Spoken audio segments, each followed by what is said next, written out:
திருச்சிற்றம்பலம். அருள் தரும் சிவகாமி அம்மை உடனுரை அருள்மிகு கைலாயநாதப் பெருமான் திருவடிகள் போற்றி போற்றி. எம்பிரான் அருணகிரிநாதர் திருவடிகள் போற்றி போற்றி. கந்தர் அலங்காரத்தினுடைய 3வது பாடல் நம்முடைய சிந்தனைக்கு.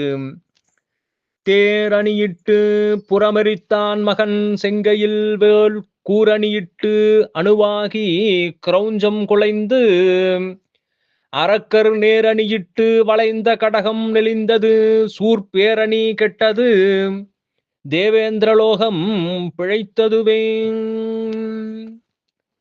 தேரணியிட்டு புறமெரித்தான் மகன் செங்கையில் வேள் கூரணியிட்டு அணுவாகி கிரௌஞ்சம் குலைந்து அங்கே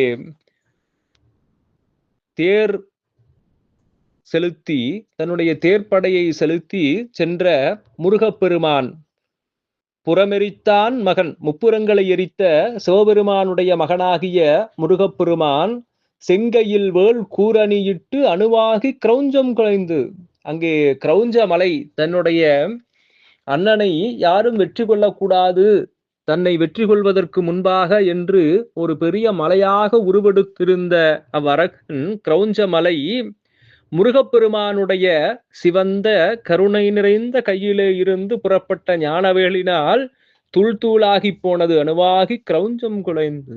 அரக்கர் நேரணியிட்டு வளைந்த கடகம் நெளிந்தது.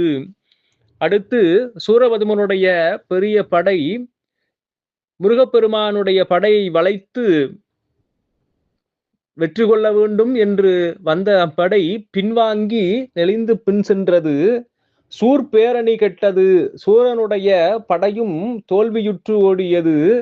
தேவேந்திரலோகம் பிழைத்ததுவே, அதனால் இந்திரலோகம் தப்பி பிழைத்தது என்று முருகப்பெருமானுடைய கருணையால் கிரௌஞ்சமலை அழிந்தது, சூரனுடைய படை அழிந்தது, சூரனுடைய முதன்மை படையும் பின்பு தோற்று விலகியது. அதனால் தேவேந்திரலோகம் இந்திரலோகம் தன்னுடைய பொலிவை மீண்டும் பெற்றது என்று இங்கே நமக்கு அருளுகின்றார் அருணகிரிநாதர். திருச்சிற்றம்பலம்.